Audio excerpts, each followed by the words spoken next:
My name is Marianne Meyer, and I have been a renal dietitian for over 35 years and have worked with people with kidney disease at all stages of their kidney disease. I'd like to preface today's talk by why I feel the diet is important for people with kidney disease. Your diet is just as important as the medications you take for any illness that you might have. You've all heard the saying, "You are what you eat."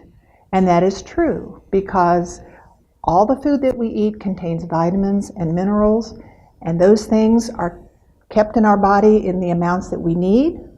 What we don't need, sometimes we literally flush down the toilet. So your kidneys are responsible for helping us keep what we need and getting rid of what we don't. So diet is extremely important simply because of the functions of the kidney. I am a renal dietitian, and with that title, it just simply means I work with patients that have kidney disease. I have a certification in renal nutrition, and I have worked with patients from pre-dialysis all the way to transplant throughout my career. So we will teach you how to personalize your diet, and I can't stress that I just can't stress that, as important as it is. It will be very individualized to what you need and not to what everyone needs. You can't just tell people to limit your phosphorus because they won't know what that means. Every diet is individualized to each patient's needs. We might develop meal plans if that's something that you need to help you follow your diet. We review lab. I sometimes tell patients I cannot work without lab results because that tells me how you're doing with your diet. I look at the lab, I discuss it with you, and if there's something that needs tweaking, we work on that. And then there's other parts of the diet, such as managing fluid, which we can help you with as well. People with kidney disease need to limit their fluid to some degree, some more than others, but this is something that a renal dietitian can help you with. If you don't have access to a renal dietitian, what do you do? Your doctor can refer you to a dietitian in a hospital or possibly a diabetic specialist if you are a diabetic. Sometimes just making some minor adjustments to what you're already doing can help you with your kidney disease. There are specialists in the hospital who are dietitians and can bill your insurance, bill your Medicare, and they can help you with your diet for kidney disease. If you happen to need dialysis in the future or you have a transplant, you will have a dietitian available to you during your treatment or after your transplant. So why is diet such an important part of the treatment? As I mentioned earlier, there are things in our diet that we eat that are broken down as we digest and absorb those foods. As we eat, the food enters our stomach. It then is broken down and it goes further into the intestines where it's absorbed. What we don't need, we excrete either through the intestinal tract or through our kidneys. By following your diet, you can keep kidney function longer. You won't need dialysis for a certain amount of time. It may keep the time you need from the time you have kidney disease until you need dialysis a lot longer. It can prevent symptoms. When kidneys fail, you have symptoms such as a bad taste in your mouth. You might be having trouble sleeping. You might have nausea. You might have some vomiting. By watching your diet, you can keep these symptoms at bay. You can prevent complications. You can control your blood sugar better. You can control your blood pressure and your weight by keeping your diet under control. And it will also help balance the nutrients that you need. So what's important in the diet? We have calories and protein. Both are very important. Sodium and fluid go together. Potassium is another thing that we need to watch in our diet. Phosphorus is something that you may not have heard of because phosphorus is something that only people with kidney disease really need to limit in their diet. So you may have never heard of phosphorus before, and your friends may never have heard of phosphorus before. And then some vitamins and minerals become important also. So what should you know about calories? Calories are the energy that we need to live. I worked with a physician one time that told me, and I mention this to people all the time, your body's like a car. If your car doesn't have fuel, it will not run. Your body's the same way. If you don't have enough calories, your body simply cannot function the way it needs to function. So you need calories to fuel your body and to be healthy. Calories come from 4 different types of food. Carbohydrates and proteins provide the same amount of calories per serving. Fats and alcohols provide almost double the amount that carbohydrates and proteins provide. So therefore, you get much more calories from fat than you would from carbohydrates. Your weight is based on what you take in versus what you burn. In other words, calories in equals calories out. If we take too many calories in versus what we burn, we're going to gain weight. If you don't eat enough, but you continue to burn calories, you're going to lose weight. In other words, your body is going to turn to itself for nutrition and calories and energy, and you will lose weight and also muscle mass, and that's not what we want to happen. Some foods are designed for people who are on diets, and they might be labeled as sugar-free or fat-free. Be aware that those may contain some sugars, and you may still be getting some calories from those foods, even though they're not quite as healthy as they could be. So be careful and read labels if something is labeled sugar-free or fat-free. So what should you know, or what should we know about protein? Protein is what we need to build muscle and maintain our body tissues. There are 2 types of protein. We call them high biological value or low biological value. High biological value are the proteins that come from meats or animal sources. Eggs, chicken, beef, any type of dairy product. Anything that would come from an animal is considered a high biological protein. What this means is it has all the building blocks that are necessary to provide a complete protein. In other words, all you need to eat is the egg. It's a complete protein. Low biological, on the other hand, come from plants. Beans, nuts, peanut butter, dried peas, like black-eyed peas. Those are low biological because they don't have all the building blocks necessary to make it a complete protein. You need to combine it with something else to give it all the building blocks. For example, if you had peanut butter and you put it on a slice of whole grain bread, you would have a complete protein.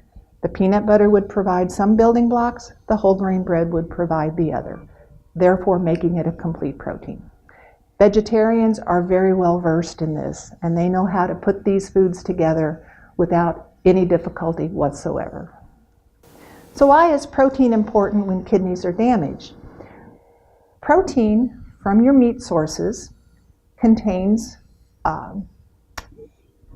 when you eat protein from, for example, if you have a steak, when you eat this steak and you digest and absorb it, it's broken down into nitrogen and urea. If you've ever had the blood test done, the BUN or the BUN, the UN stands for urea and nitrogen. These are the toxins that are produced by the protein that you eat when you have that steak. We can measure those in your blood, and if those levels are high, it can indicate your kidney function. So we monitor that BUN level to make sure you don't have high levels. Limiting your protein can help keep these levels down and will help stave off the symptoms such as the bad breath. You might have a better appetite. You might sleep better if you keep these levels down. And that's why watching your protein intake can be very important in kidney disease, especially in the early stages, stage 3 and stage 4. And it's not a big limitation because we don't want to decrease your protein intake to the point where you're becoming malnourished, but there is a fine line as to how much is too much and how much is not enough. That's where a dietitian can help you find the amount that's correct for you. So what are good sources of protein? Beef, pork, chicken, turkey, fish of all kinds, eggs and egg whites. And it's also known that vegetarians who eat only plant-based protein can combine these and still do quite well with their renal diet. Sodium, very important. So what should you know? Sodium is a mineral. It's a mineral that we call an electrolyte, which means it's very important for the function of some of our body functions. It's found mainly in table salt, but it's also found in many, many foods. Unfortunately, it's in a lot of foods that we all like. It controls fluid and can control blood pressure. So I think most of us, whether we have kidney disease or not, would be well advised to limit the sodium in our diet. Too much sodium can make us thirsty. And when we're thirsty, we want to drink. I don't know if you've ever had a pizza before you go to bed, but when you wake up in the morning, you have cotton mouth. And it's simply because all of the salt that you ate the night before is making you want to drink to get rid of that thirst. If you don't have good kidney function, you cannot excrete that fluid that you drink, and it has nowhere to go. So it will just continue to build up in your body, and it can cause swelling, it can cause edema in your ankles, and unfortunately, if it gets too bad, it can get to your lungs and cause some serious problems. If you're on dialysis and you drink too much fluid, that fluid will have to be removed during your treatment. The more fluid you have to remove during a dialysis treatment can cause some serious problems during your treatment, such as cramping, some nausea, your blood pressure can drop, and you could even pass out, which is scary not only for you and the staff, but for other patients around you as well. Sodium is very important in the management of your fluid. So how do you limit sodium in your diet? The first and easiest way is to throw away the salt shaker. Just get rid of it. Avoid adding salt to your foods. Just don't use salt. Limit processed foods. And that's very difficult today because almost everything that we eat is processed. I tell my patients if it's easy, if it's convenient, if it's quick, it's salty. If all you do is add water to it and pop it in the microwave for 5 minutes, it's salty. Read labels. Learn to read labels and you will see how much sodium is in a product. Limit cured foods. Ham, bacon, sausage. Save that for Sunday morning breakfast. Don't have it daily. If you use fats in cooking, such as butter and margarine, sometimes it's better to use oil. However, you can find unsalted butter at the store, and it can be used in place of regular butter. Some other seasonings that you can use, fresh onion and fresh garlic can really season your food. Some salt-free seasonings, such as Mrs. Dash, are very acceptable for people who have kidney disease or who are on dialysis. And there's very, very many different varieties of Mrs. Dash, and many folks have their favorites, and they can tell by the color of the lid. I think there's 8 to 10 different flavors, and someone says, I like the orange lid, I like the red lid, so they have their favorites. Fresh jalapenos can really add some zing to your food. Pepper's always acceptable. Herbs and spices and flavor extracts. And one of the examples I bring up is homemade tacos or burritos. If you make your homemade tacos with the packet of seasoning that you buy at the store, you're getting a very, very large amount of sodium in your diet. Instead, use chili powder, cumin powder or seed, garlic powder, and onion powder, and you get the same effect, you just don't get the salt. And they're very good. Too much fluid can be a direct result of your sodium intake, so this is a good way to transition into fluid. Sodium, as I said earlier, makes us thirsty. And when we're thirsty, we want to drink. So what is fluid? I count fluid as anything that is liquid at room temperature, whether it be Jell-O, soups, ice cream. If you left it on your kitchen counter and you came back in 30 minutes later and it has melted, you count it as fluid. Too much fluid when a person has limited kidney function can cause swelling. Weight can go up, and it's not body weight, it's fluid weight that you're seeing on the scale. It may make it uncomfortable to have your dialysis treatment.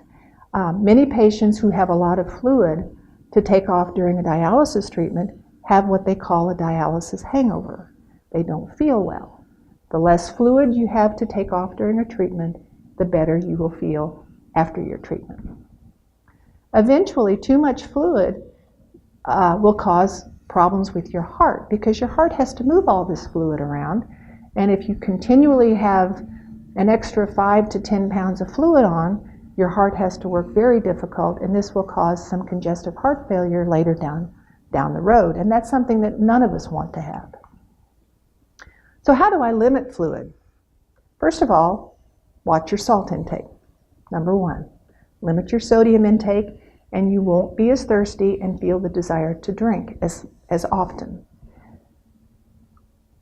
Watch the size of your cups. Know how much your cups hold. I tell patients to know or to have a cup that they know how much it contains.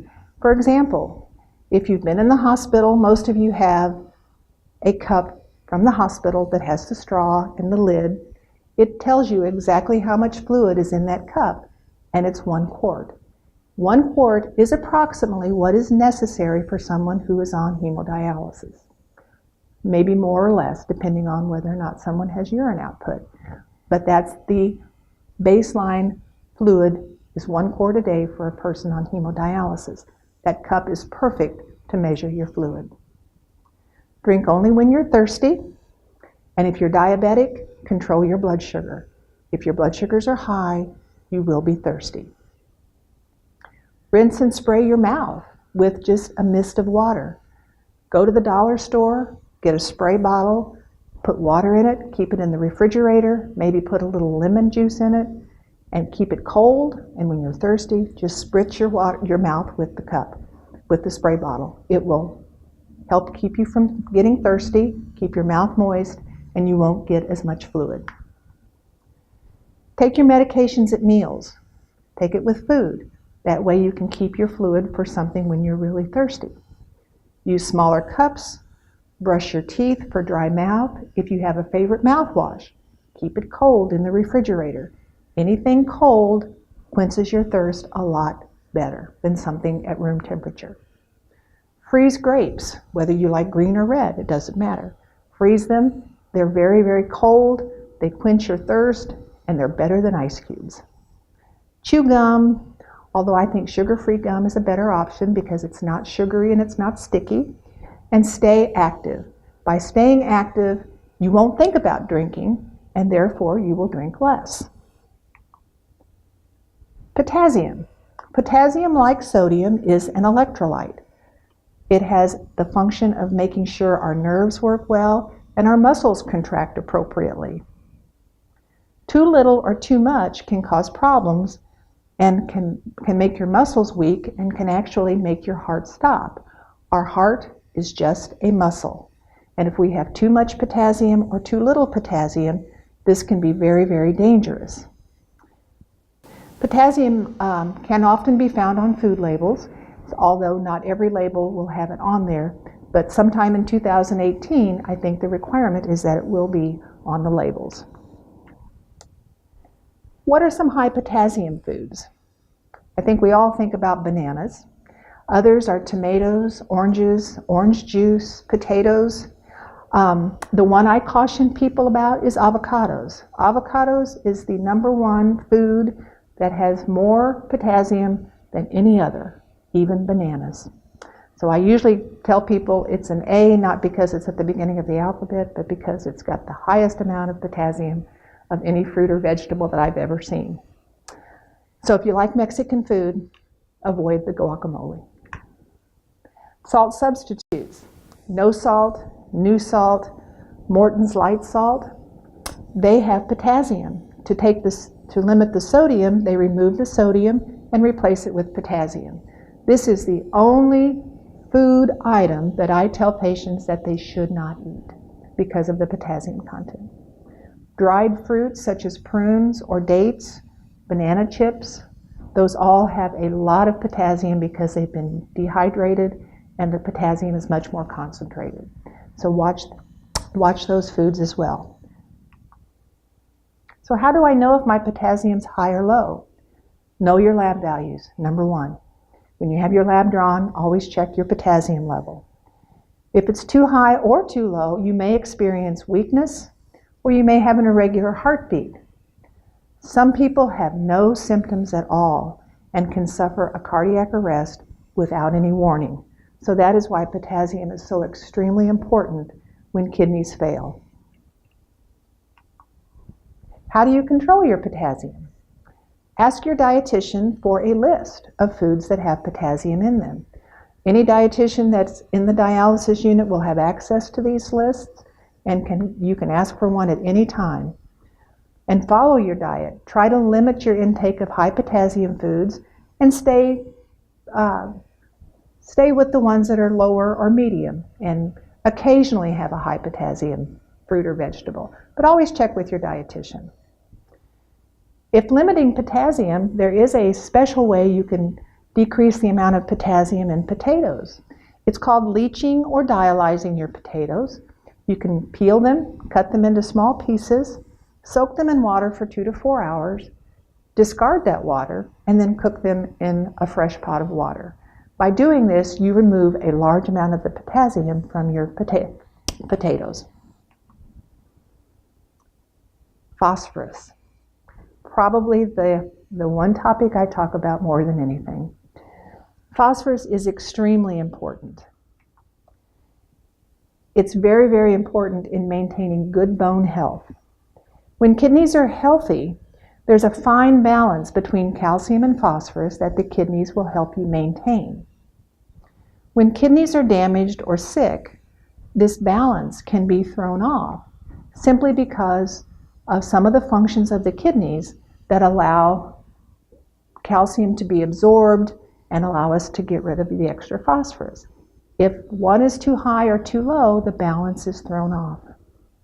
So when calcium and phosphorus are out of balance, calcium comes out of the bone, can cause weak bones, making them very, very susceptible to breaking. And then the extra calcium can deposit in blood vessels, your heart, and can really impede the circulation to your fingers and your toes. This can cause some serious problems. So follow your diet and take your medications as prescribed. But the number one way to keep this process from happening is to keep your phosphorus controlled. I tell patients the phosphorus is like the first domino that falls. If the phosphorus is high, everything else will follow. Phosphorus is found in many foods, although fruits have very little or no phosphorus. 40 to 60% of the phosphorus that we eat from normal foods, such as our meat, our fruits, and our vegetables, is absorbed by the body. However, food companies like to add phosphorus to the foods that we eat. A lot of our processed foods, a lot of our meats that we buy at the store, a lot of canned convenience foods have additives that are put in the foods to make them taste better, have a longer shelf life, maintain color a little longer. So they make it more appealing for you to buy. However, these additives are absorbed at 100%. So every amount of phosphorus in that additive, in that food, is going to be absorbed by your body. So these foods are very dangerous to people who have kidney disease. So try not to use processed foods. Try not to use fast foods, because too much phosphorus, again, causes problems with the calcium and phosphorus balance. So what are some high phosphorus foods in our diet? Milk and dairy products, dried beans and peas, baking mixes such as Bisquick or quick pancake mixes, Bran cereals such as Raisin Bran, any type of bran or whole wheat cereal, nuts and peanut butter, almonds, your whole group of nuts, chocolate, that's a sad one for a lot of people, colas, Cokes and Pepsis. However, most dark colas are high in phosphorus, but root beer is one dark cola that can be used. Beer is another high phosphorus food, and some of the other drinks that have phosphorus additives in them. How do I know if my phosphorus is high? Again, check your lab value. Know what your numbers are. If it's high, talk with your dietitian and see if we can find ways to help you get it down. You will itch. I have heard from patients that this itch is like no other. It's a very severe itch, and you will scratch and scratch and scratch. Achy joints, bone fractures, some muscle weakness. And you might have some of these same symptoms if your phosphorus is too low. However, with kidney disease, it's rare to see a phosphorus that's too low unless someone has been very, very ill and hasn't eaten much for several weeks. It's more often high. High phosphorus is much more common. How do I control my phosphorus? Again, track your labs. Follow your phosphorus diet. Take your phosphate binders. Binders is a group of medications that help you keep your phosphorus under control. They absorb the phosphorus in the food when you eat it, but they must be taken with food. They only work in your stomach. So take your binders as directed by your physician and your dietitian.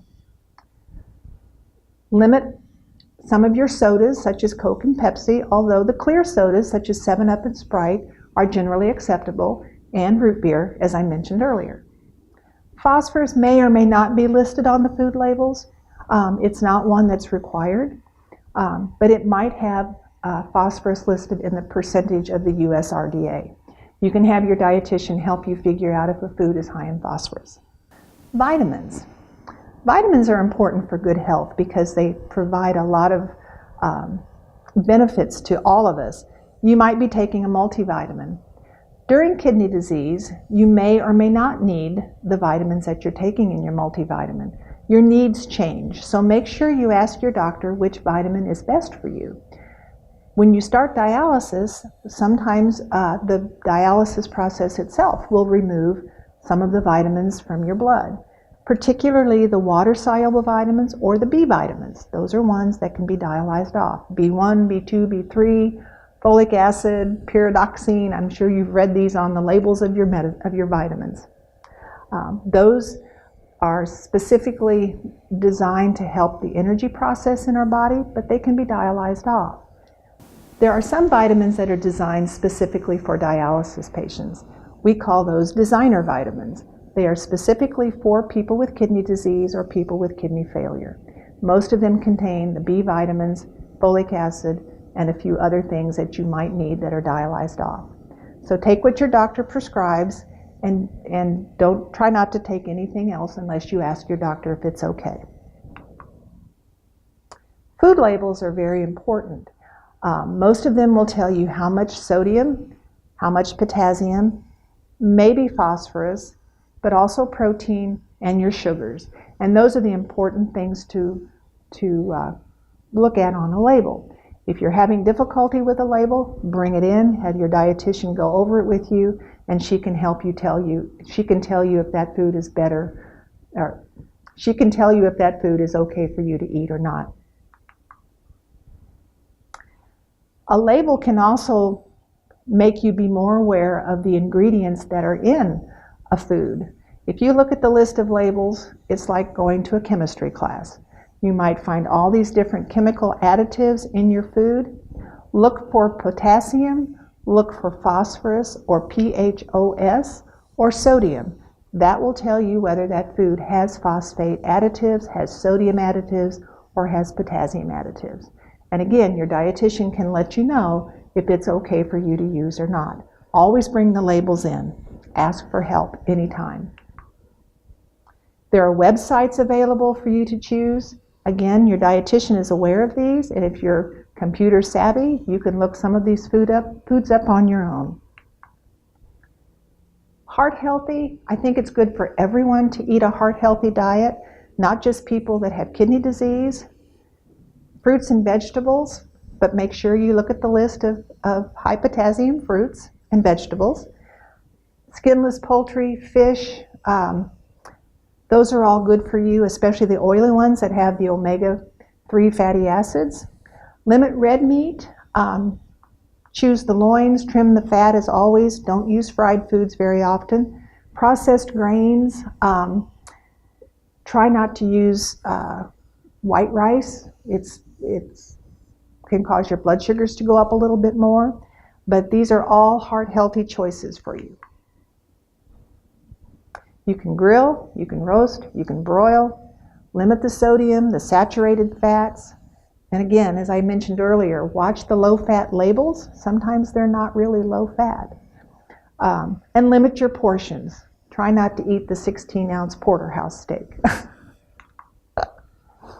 Again, talk with your doctor or dietitian before you take any extra vitamins, or if you see something in the paper that's a miracle cure, ask your doctor, because sometimes those have ingredients that are probably not safe for you to use. The star fruit, since we're talking about food, star fruit has something in it, and I'm not quite sure, that is poisonous to people on dialysis or with kidney disease. So try not to use star fruit. It's a beautiful fruit in salads, but it can be very dangerous if you use it and you have kidney disease. So again, ask your doctor or your dietitian. So what can you eat? Oh, there's lots of things. You can eat anything fresh. Frozen meats, frozen vegetables, fresh vegetables, cream cheese, sour cream you can use. There's a whole list, and I know sometimes it's very difficult when you see the things that are on the high phosphorus list and the high sodium list and the high potassium list that you're discouraged, that there's nothing left for you to eat. But ask your dietitian. There's many, many things you can eat. There's ways you can prepare foods that are healthy for you and your family, not just you. There are many, many choices, many fruits, many vegetables, many meats that you can use. So please, just ask. I personally never say never to any food. I always tell patients that moderation is the key. If you eliminate something from your diet, that's a long time to go without something you really like. So I will never tell you to eliminate something, but to use it in moderation. And if you're not quite sure, just ask. Some meal tips. Your processed foods, your hot dogs, your ham, there's better choices. Turkey or chicken and steak, even buffalo is good. If you go to a Mexican restaurant, I generally tell patients that the best thing to order there, because our patients like Mexican food, the fajitas are your best choice because you can dress them the way you want. Your enchiladas have beans and cheese, which are not good for people on dialysis, but your fajitas, they may be high in sodium, but you don't have to put the cheese, you don't have to put the beans on them. You can, the cooked vegetables are very, very good. So that's your better choice. Chinese is a very difficult food for dialysis patients because it is very high in sodium.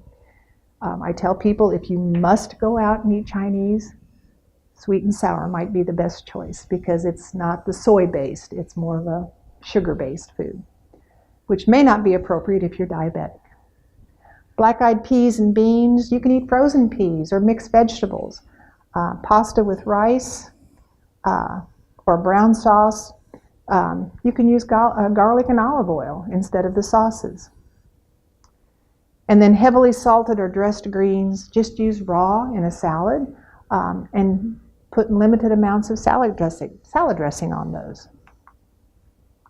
Fresh and homemade is always better. If you don't cook much, just try to make some recipes. We have a lot of kidney-friendly recipes available. There's a lot of cookbooks out there, so just practice, and sometimes practice makes perfect.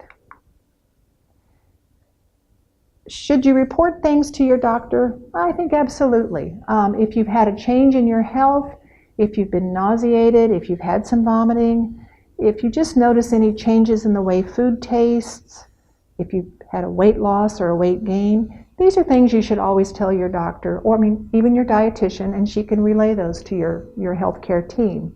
But that may mean that something is out of balance in your body, and the doctor may need to look into that. Your diet can change depending on what stage of kidney failure you're at. If you're a pre-dialysis patient, if you're stage 3 or 4, your protein might be limited. However, once you start dialysis or you receive a transplant, those protein needs change. Transplant, just need an average amount of protein. But with hemodialysis and peritoneal, your protein intake is greatly increased. We'll push protein, we push eggs, we push meat. Potassium, if you're CKD, your needs depend on what your lab values are. With the transplant, usually pretty average. On hemodialysis, your potassium needs, they need to be monitored because levels can get high fairly quickly. On peritoneal, potassium levels are generally pretty low, so we loosen up the potassium restriction and let you eat those foods that are higher in potassium. Same way with phosphorus. Phosphorus is a problem across the board except for transplant. And with CKD, it'll depend on your lab values. Fluid, again, CKD depends on what your fluid status is. Hemodialysis, generally fluid restriction is pretty fluid is pretty limited. Peritoneal, again, depends on where the patient is with their fluid status. So at different stages have different needs. So again, talk with your doctor and your dietitian about what those needs might be. And again, remember, everything is individualized. No one will have the same diet because that's the important part. Not everyone's the same. We have to individualize it to each patient. So ultimately, the diet is your responsibility. It's your responsibility to ask if you don't understand something. You always have a healthcare professional. You have a dietitian. You have a doctor available. Always ask if you have a question. That's the best way to learn, and it's the best way to do what's best for you. Thank you.